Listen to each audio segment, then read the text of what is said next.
Hi there folks, welcome to Dunse's Guitar World. Today's incredibly exciting video. I will be telling you a little bit about this rather beautiful guitar. But before we start, I'll tell you 3 facts.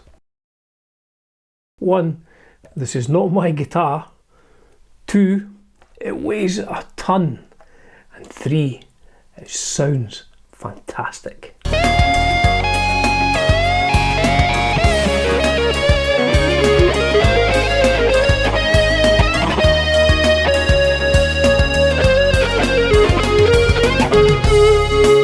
More of that later at the end of the video. So what is this guitar, Dunsey? What is that you have in your hand? What is that electric 6-string?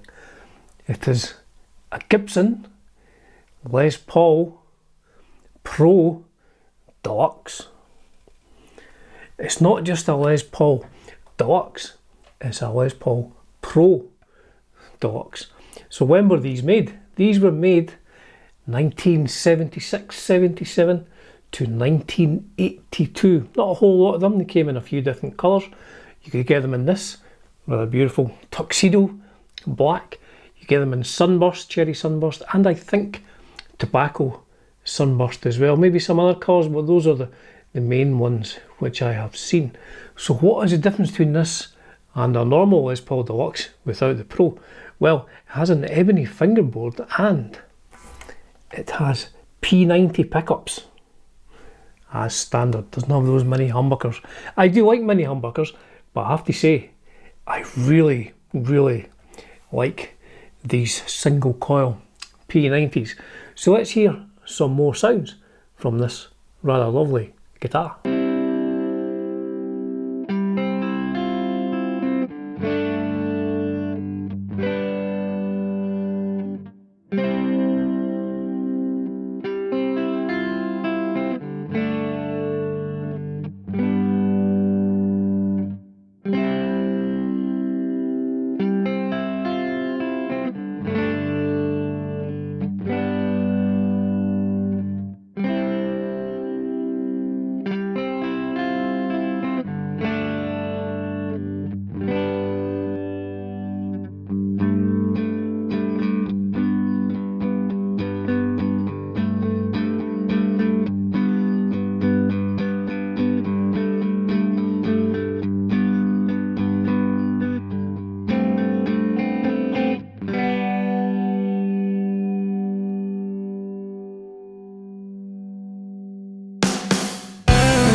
again, great sounds from the P90 pickups. What this does really, really, really well is when you back off the tone control, open tune it to say G and some slide. Now, I'm not the greatest slide player in the world, but this is just to show you how great this sounds with the tone control rolled back a bit on the bridge pickup.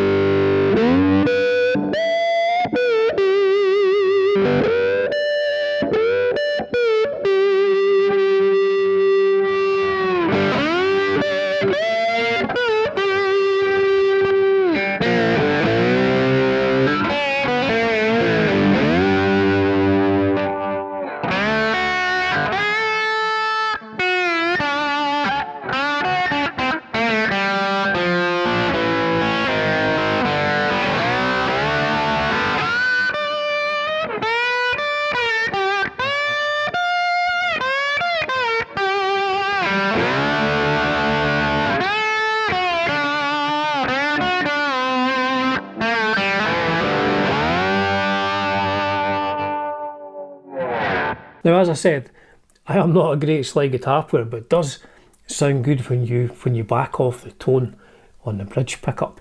So let's look at the specs of this guitar. First of all, I'll tell you how much it weighs. Well, I'll tell you what I think it weighs because my scale doesn't go this far. I think we're talking between 10.5 and 11 pounds. This is a beast of a guitar. So if you're going to be playing this on stage, I would suggest using a big strap on your shoulder to make it comfortable. But yes, I guess Norlin-era Les Pauls are known for being heavy, and earlier 70s ones I think were even heavier than this. But this is, I think I would describe this as a substantial weight. So let's look at the neck profile at the 1st fret and the 12th fret, and the nut width. And let's look at the measurement of these P90 pickups. So yeah, the neck profile is quite slim, but I guess it's a 70s Gibson profile. I have a 1979 Les Paul Standard, which has the same profile as this. So this being a 1978 model, has the same sort of neck profile. It's just a lovely guitar, it's got to be said. Now, it has sort of traditional Gibson flat frets from this era, but you get used to playing them, I've got to say. And I've loved having a loan of this. Like I say, it's not mine. My friend, he's actually selling it. My friend is actually selling this, so he asked me if I wanted to make a video with it before he lets it go. He sadly lets it go, but it's just a fantastic instrument. I have always loved these. The first person I saw playing one would have been Ricky Bird from the Blackhearts, Joe and Jen the Blackhearts, and I think Neil Sean used one as well. He customised his, but Ricky Bird used his in the sort of tuxedo looking. It was just, I didn't know what it was. I'd never seen one before, and it was like, that's a cool looking guitar. And a few years later I was like, oh, that's a Les Paul Pro Deluxe. Just really, really nice instruments, I have to say. So yeah, I've loved having a loan of this. I wish I could keep it, but these are not cheap guitars. This is, I think you would say this is above my price range, above my wife's price range for an instrument. So there you go, folks, a 1978 Gibson Les Paul Pro Deluxe with a big paddle headstock. For the end of the video, as ever, I will be doing an extended jam. Once I get my camera in focus, I will be doing an extended jam on this guitar. It's a great sounding instrument, what can I say? It's just a great sounding, great playing instrument. As ever, folks, it's a privilege and a pleasure bringing you content on Dunsi's Guitar World. Cheers for now.